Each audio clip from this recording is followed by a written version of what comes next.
Happy to call forward the Reverend Skip Walker to speak with us about our fourth of the mission priorities. Skip is an associate on staff at St. Paul's Church in Greenville. He's also going to be representing our diocese in the weeks to come with the Episcopal Church's Office of Black Ministries Convocation, a gathering of folks from across the Episcopal Church who are formally by employment or maybe less formally, like Skip right now, involved in leadership of Black ministries in our church. So Skip, thank you for coming forward. Good morning.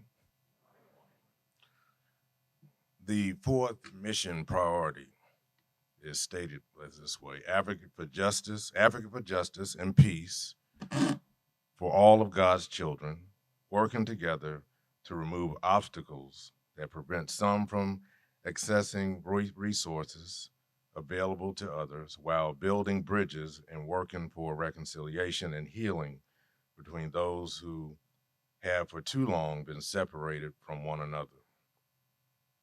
That's the fourth mission priority.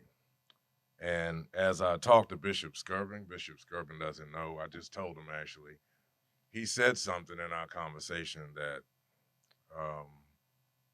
took me down memory lane as I think about this fourth mission priority.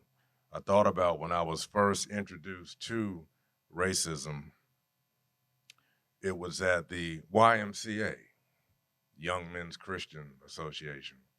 I was about 10 years old, playing flag football. My team was beating the other team. And the other team had this guy. His job was to trash talk. That was his job. He couldn't really play, but his job was to trash talk. So after I scored a touchdown, this guy came up to me, and young white fellow, and he just started rolling off racial slurs one after the other. I mean, like a pro, 10 years old. One after the other, rolling off his lips. And my first reflex was to punch him in the eye. No, I didn't want to punch him. No, my first reflex, I was really just amazed. And I thought, where did he get this stuff from? How is he at 10 years old? How can this stuff just roll off? And I thought about how deep racism and bigotry is. It's a legacy. It's taught. It just rolled off his lips like water. And at the same time, back in the background was a sign, YMCA, Young Men's Christian Association. And I remember thinking, even as a kid, because this guy actually went to one of the more popular churches in town, I was thinking, really, do blacks and whites see Jesus the same? I think about James Cone, the theologian, asked that question. Do we really see Jesus the same? And historically, can the oppressed and the oppressor really see God the same? I thought about that. Bishop Skirvin's statement took me somewhere else as I thought about this mission priority. I thought about a few years ago, I have a good friend in Fayetteville, North Carolina, who just passed away. His name was Dr. Stephen Crowther. And he created a school there in Fayetteville. It's now Manna University. He worked hard for 10 years for full accreditation. And he asked me if I would help to reach out in the community to bring more African Americans into the school, the divinity school. He wanted to offer scholarships. And so he asked me if I would create a couple of classes, Black church history, African-American theology. And so I went out in the community to talk to African-American pastors and just people in general that might be interested in studying. And it was a complete failure because these Black ministers and even some of the lay leaders, they were not trusting of it for some reason. And I thought about, well, Dr. Crowther and I, we were scratching our heads, but as I thought about it, and I think about, again, what Bishop Skirvin was saying, I thought about Dr. Catherine Meeks. How many of you know Catherine Meeks, right? Down at the center of Absalom Jones Center for racial healing, she talks about doing the inner work. That oftentimes we offer things and we go out and we're excited about offering things and going out into the community, but have we done the inner work? Father Andrew Canaan gave me the okay last year at St. Paul's. We did an 8-week session on racial healing. And we invited Dr. Meeks, Catherine Meeks, to come in on the last 2 sessions.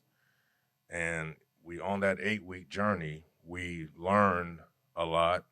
And when she came in and did the last 2 weeks, we were excited.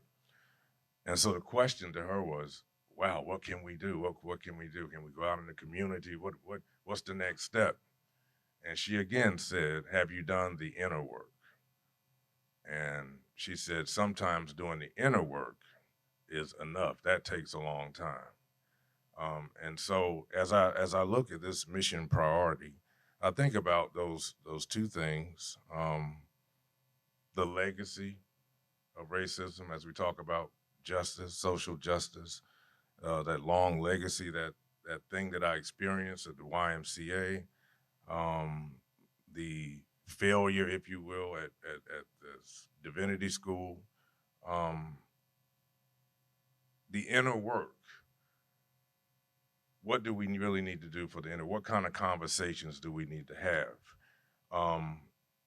Do we really see Jesus the same? And Jesus pretty much speaks for himself in the Bible. Jesus speaks very clearly. He said in his inaugural address, the Spirit of the Lord is on me because he has anointed me to proclaim good news to the poor, to proclaim release to the captives, recover sight to the blind, to set those free who are oppressed. That's the Jesus that needs to be at the center of all we do when we're talking about social justice, when we talk about racism and healing.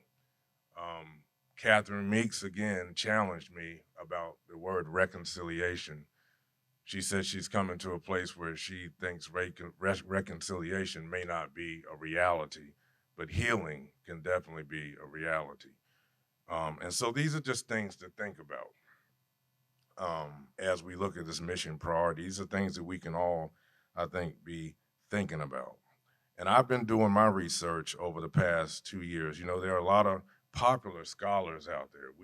We often talk about Howard Thurman and James Cone, but there are a group of scholars who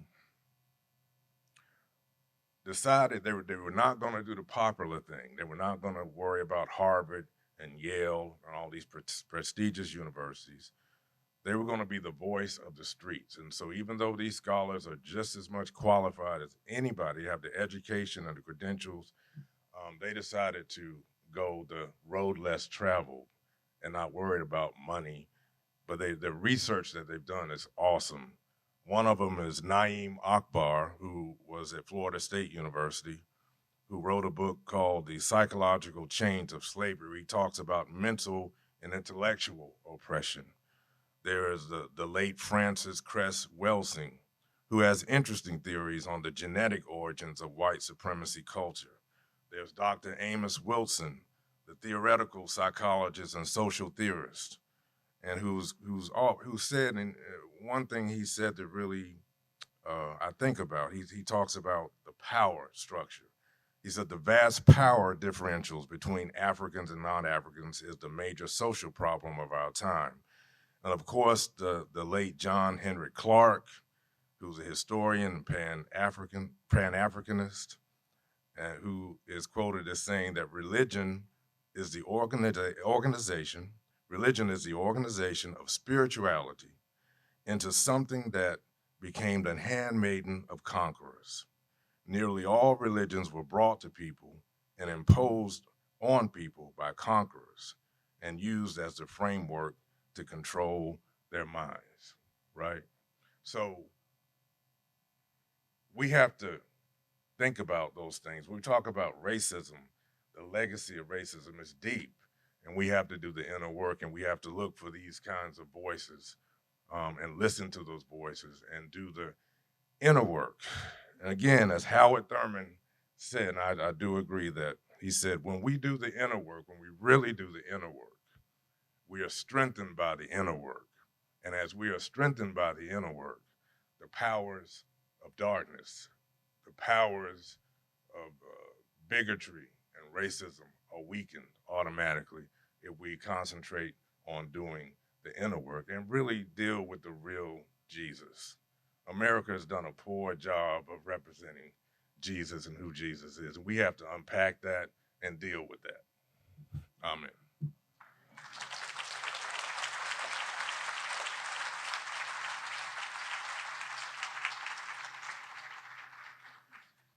Thank you, Skip, and thank you to all four of our speakers.